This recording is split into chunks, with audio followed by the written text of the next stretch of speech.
If you are having trouble with your browser crashing when you're trying to use VoiceThread inside a Blackboard or any Web 2.0 app that uses Flash or Shockwave, there's a very simple fix. If you're on a Macintosh, you're basically going to go to your Apple.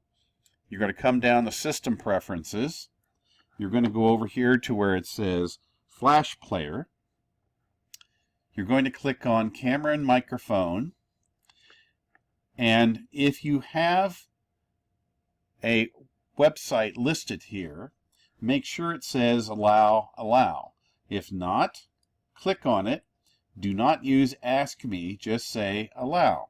Now, if you're using a website that's not listed here, click on the plus sign and either copy and paste in the website URL, or you can just type it in, like I'm going to do right here. And I'm always going to come down here and tell it to allow, and I'm going to add. And that's all there is to fixing Flash and Shockwave problems on a Mac. Now let's look at Windows. On the Windows side, fixing your Flash problems is very similar to the Mac. So if I go into Windows, this is for both 7 and 10, I can click on the Start button, look for my Control Panel link, go to Flash Player. Again, you'll notice it has the same little F symbol.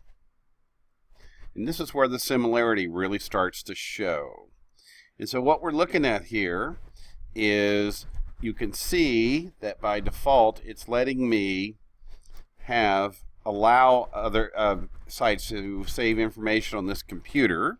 That's the first thing. You want to make sure that that's allowed. And then camera and mic, which is where we run into trouble. You can see, asks me when a site wants to use the camera or microphone. I'm going to say that I need to now start going in here and saying who has the ability to do that. If you'll notice, VoiceThread is already picked.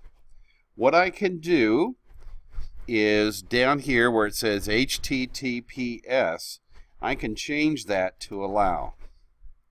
And the reason why you want to do that is that way when you go in, you don't even get the little thing that pops up and says, do you want to use Flash? And then it says allow.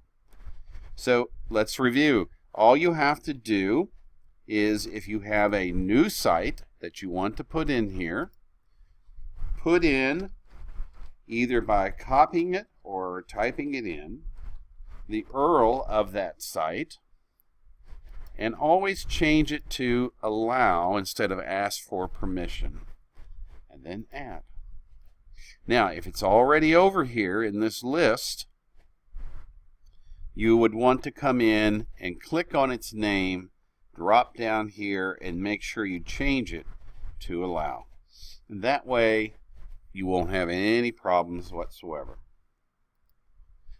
We hope this has helped you with any of the Flash Shockwave issues that you might have with any Web 2.0 program or application.